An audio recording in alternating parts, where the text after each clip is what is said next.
Hello दोस्तों, स्वागत है आज की इस वीडियो में। दोस्तों थोड़ा सा गला ख़राब होगा तो वीडियो को थोड़ा सा एडजस्ट कर लेना दोस्तों। और इस वीडियो में मैं आपको बताऊंगा कि बिहार से अगर आप हैं और बिहार का अगर आप सेंट्रल लेवल का कास्ट सर्टिफिकेट यानी कि केंद्र स्तर पर जाति प्रमाण पत्र बनाना चाहते हैं तो दोस्तों आप कैसे बना सकते हैं। इसके लिए दोस्तों किसी भी गूगल या कोई भी क्रोम ब्राउज़र पर जस्ट आपको कोई RTPS बिहार लिख करके दोस्तों आपको जो है सर्च कर देना है। ठीक है, सबसे पहले हम यहाँ पर सर्च करेंगे। दोस्तों चिंता ना करो, मैं आपको स्टेप बाय स्टेप पूरा फुल गाइड करने वाला हूँ, तो इसके लिए आपको कोई चिंता करने की ज़रूरत नहीं है। ठीक है, आपको मैं पूरा बताने वाला हूँ कैसे अप्लाई करना है, क्या करना है, सारा कुछ। आपको rtsbihar.gov.in के ऑफिशियल वेबसाइट पे चले जाना है और यहाँ पे ऑफिशियल वेबसाइट में हम यहाँ पर कुछ इस तरह से आ जाएंगे। ठीक है, बाकी यहाँ पे सर्विस ऑनलाइन बिहार का ऑप्शन दिखेगा तो आपको देखो ऑफिशियल वेबसाइट है ना, जहाँ पे आप बिहार का कोई भी प्रमाण पत्र वगैरह अप्लाई करते हैं, मतलब जितने भी प्रकार के प्रमाण पत्र हैं बिहार में वो सब इसी वेबसाइट से अप्लाई होते हैं, serviceonline.bihar.gov.in। ठीक है, इस वेबसाइट से ही सारे के सारे सर्टिफिकेट्स ऑनलाइन अप्लाई होते हैं, डाउनलोड भी होते हैं, सारा कुछ इसी वेबसाइट के माध्यम से होता है। आपको यहाँ पे ऑनलाइन आवेदन दे में सामान्य प्रशासन विभाग के ऑप्शन पर क्लिक करना है और यहीं पर दोस्तों आपको कई सारे ऑप्शंस देखने को मिलते हैं, कई सारे ऑप्शंस के प्रमाण पत्र अप्लाई करने के ऑप्शंस दिखते हैं। आपको यहीं पे बीच में ही यहाँ पे जूम करके मैं दिखा दे रहा हूँ, एक ऑप्शन दिखता है जाति प्रमाण पत्र का निर्गम का। ठीक है, आपको इस पर क्लिक कर देना है। उसके बाद दोस्तों आपको यहाँ पर 3 प्रकार के प्रमाण पत्र दिखे गए हैं, अंचल स्तर पर, अनुमंडल स्तर पर और जिला स्तर पर। थोड़ा सा दोस्तों बारीकी से आप यहाँ पर मेरी बातों को सुन लेना और समझ लेना। जो भी सर्टिफिकेट अंचल स्तर पर बनेगा, चूंकि मैंने ये हिंदी में कर दिया गया है इसलिए यहाँ पे हिंदी में लिखा हुआ है। ठीक है, जो भी सबसे ऊपर होगा अंचल स्तर पर जो भी आपका प्रमाण पत्र होगा वो दोस्तों आपका ब्लॉक लेवल का सर्टिफिकेट होता है। ब्लॉक लेवल का सर्टिफिकेट कह लो कि किसी भी मतलब केंद्र लेवल का वो मतलब सेंट्रल सर्टिफिकेट नहीं है। जो भी सर्टिफिकेट अनुमंडल स्तर पर बनता है और जो सर्टिफिकेट जिला स्तर पर होता है, कोई भी सर्टिफिकेट हो सकता है, वो तो जाति प्रमाण पत्र भी हो सकता है, आवास भी हो सकता है, आय भी हो सकता है या जन्म, या मतलब कोई भी प्रमाण पत्र जो अनुमंडल स्तर पर बनेगा और जिला स्तर पर बनेगा वही प्रमाण पत्र दोस्तों आपका केंद्रीय स्तर का जाति प्रमाण पत्र कहलाएगा। समझ रहे हो? आपको मैं साफ साफ बता दूं एक बात और दोस्तों, अगर आपको अनुमंडल स्तर पर या जिला स्तर पर आपको अपना प्रमाण पत्र अप्लाई करना है या बनाना है तो सबसे पहले दोस्तों उसके लिए आपको अंचल स्तर पर आपका प्रमाण पत्र बना होना जरूरी है। कहने का मतलब है अगर आप अनुमंडल स्तर पर या जिला स्तर पर अपना जाति प्रमाण पत्र बनाना चाहते हैं तो उससे पहले दोस्तों आपको अपना ब्लॉक लेवल पर आने की अंचल स्तर पर आपका जो कास्ट सर्टिफिकेट है, जाति प्रमाण पत्र है, वो बना होना चाहिए। आपको मैं प्रूफ भी दे देता हूँ। ठीक है, उसके बाद मैं अप्लाई करके दिखाता हूँ।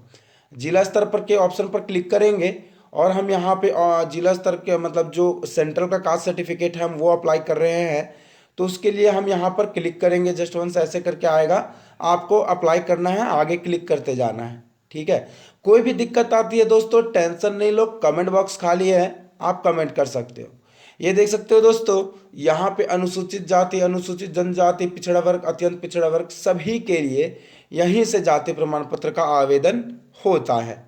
ठीक है, आपको यहाँ पे साफ साफ लिखा हुआ है application form for issuance of caste certificate यानी कि जाति प्रमाण पत्र फ्रॉम डिस्ट्रिक्ट लेवल। आपको दोस्तों देखो, अब देखो अब क्या लिख रहा है यहाँ पे, देखो आपको जैसे सेंट्रल लेवल का कास्ट सर्टिफिकेट अप्लाई करनी है कि नहीं, तो दोस्तों आपको देखो यहाँ पे आपको सीधा पहले बोल दिया गया है कि कास्ट सर्टिफिकेट का नंबर दो यहाँ पे। तो भाई जब आप अंचल पर बना लोगे कास्ट सर्टिफिकेट तभी ना आप नंबर दे पाओगे। तो सबसे पहले आपको अंचल स्तर पर कास्ट सर्टिफिकेट अप्लाई करना है। ठीक है, अंचल स्तर पर जब आपका कास्ट सर्टिफिकेट बन जाता है, ब्लॉक लेवल पर कास्ट सर्टिफिकेट आपका बन जाता है, ब्लॉक लेवल पर अंचल स्तर पर आपका जाति प्रमाण पत्र बन जाता है, तो दोस्तों आपको उसमें एक सर्टिफिकेट नंबर होता है BR करके, वो सर्टिफिकेट नंबर आपको यहाँ पर भर लेना है और जो भी आपका नाम है फ्रेंड्स वो आपको यहाँ पर भर लेना है, नाम लिख लेना है। उसके बाद दोस्तों गेट डिटेल्स के ऑप्शन पर क्लिक करना है और अप्लाई पर क्लिक करना है, सबमिट कर देना है, बस। भाई अगर आपका अंचल स्तर पर कास्ट सर्टिफिकेट बना हुआ है ना, तो अप्लाई करना भाई सिंपल से भी सिंपल है।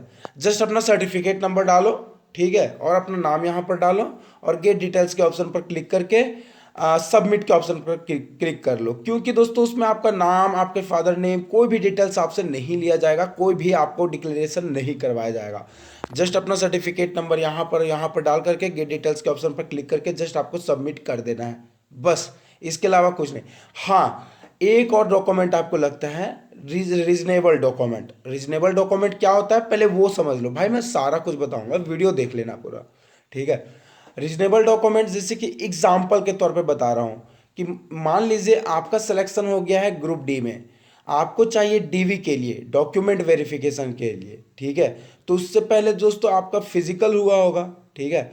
एंड देन जब दोस्तों आपका फिजिकल हुआ होगा तो उसमें आपको मतलब एक्नॉलेजमेंट स्लिप वगैरह जो पास करने का जो मिलता है ना, तो वो आपको रीजनेबल डॉक्यूमेंट में अटैच करना होता है। उसके साथ ही आपको एक आवेदन पत्र लिखना होता है जिसको फोटो मतलब खींच करके सभी को एक साथ मर्ज करके अपलोड करने होते हैं, ठीक है। मतलब कि सभी को पीडीएफ में या किसी भी मतलब में आपको फ़ोटो खींच लेना है एक साथ ही और वहाँ पर अपलोड कर देना है, बस एक डॉक्यूमेंट आपको लगता है। तो चलो हम पहले रेवेन्यू ऑफिसर वाला जो सर्टिफिकेट होता है वो दोस्तों हम अप्लाई यहाँ पर करने वाले हैं। तो आपको दोस्तों यहाँ पर देख सकते हो अनुमंडल स्तर के ऑप्शन पर, यहाँ पर देख सकते हो, जैसे कि मैं फिर से आ गया हूँ वेबसाइट्स में। और सबसे पहले देखो मैंने जिस हिसाब से बताया, मैंने आपको हर चीज़ डिटेल्स बताया है। आपको दोस्तों सामान्य प्रशासन विभाग में जाति प्रमाण पत्र का निर्गमन में आपको पहले अंचल स्तर पर आपको अपना सर्टिफिकेट जाति प्रमाण पत्र बनाना होगा, ठीक है। उसमें आपके फादर नेम, आपके सारे डिटेल्स वहाँ से आपको दिए जाएंगे। उसके बाद दोस्तों अनुमंडल स्तर पर बनाना होगा या जिला स्तर पर, मतलब अंचल स्तर पर जब आपका सर्टिफिकेट बन जाए तो दोस्तों मेरे मुताबिक आपका जो अंचल स्तर पर जो आपका सर्टिफिकेट होता है वो 10 से 12 दिन के आसपास में बन जाता है, ठीक है। 10 से 12 दिन ही लगते हैं, इससे ज़्यादा नहीं लगेंगे।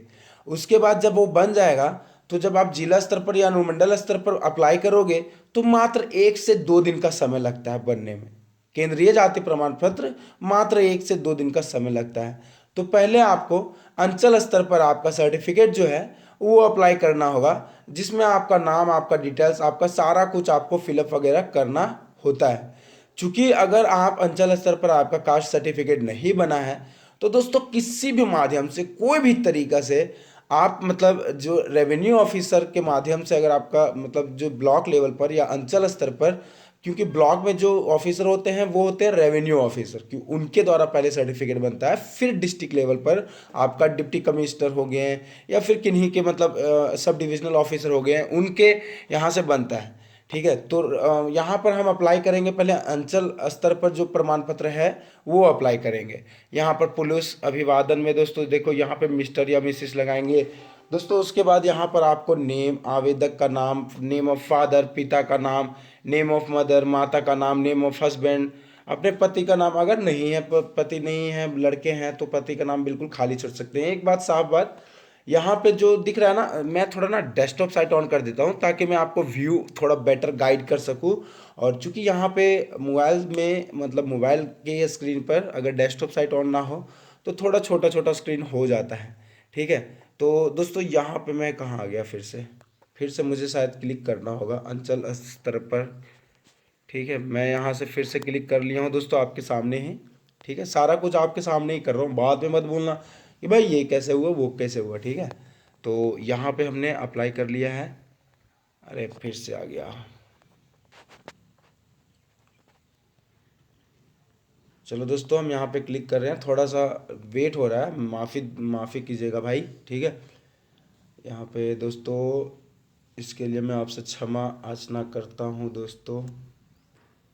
देखो हमारा जो फॉर्म है वो ओपन हो रहा है, ठीक है। तो हमारा जो रेवेन्यू यहीं पे बार बार ऐसे आ रहा है, चलो ऐसे ही बताते हैं।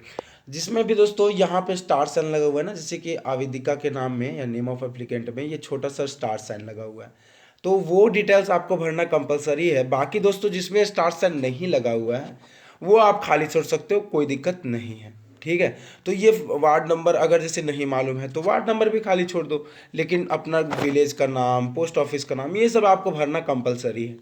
तो सारे डिटेल्स आपको यहाँ पर भर लेना है दोस्तों, और आपको एक फ़ोटोग्राफ अपलोड करना होता है। अन्य डिटेल्स यहाँ पे पैसा आपका क्या है वो आपको डाल देना है, और यहाँ पर सारा कुछ आपको डालते हुए आई एग्री के ऑप्शन पर क्लिक करते हुए वर्ड वेरिफिकेशन में डाल के यहाँ पे डालते हुए, और दोस्तों आपको जस्ट प्रोसीड के ऑप्शन पर क्लिक करना है। इसके बाद आधार कार्ड का जो फोटो होता है वो आपको अपलोड करना है, ठीक है, और आधार कार्ड नंबर डाल करके और सबमिट कर देना है, ठीक है। तो इस तरह से आपको अप्लाई कर लेना है। अप्लाई करने के बाद फिर से जैसे मैंने बताया था सेंट्रल अप्लाई करना, वैसे आपको अप्लाई करना है, ठीक है। तो आई होप दोस्तों आपको वीडियो अच्छी लगी हो। दोस्तों वीडियो से रिलेटेड कुछ भी दिक्कत हो दोस्तों, मैंने सभी तरह से अच्छे तरह से आपको गाइड कर दिया। आई होप कोई भी दिक्कत आती है मुझे कमेंट करना, और किसी भी प्रोसेस में अगर आप फंसते हो तो जरूर से जरूर कमेंट करना। वीडियो देखने के लिए आपका बहुत बहुत धन्यवाद। Thank you, thanks for watching the video.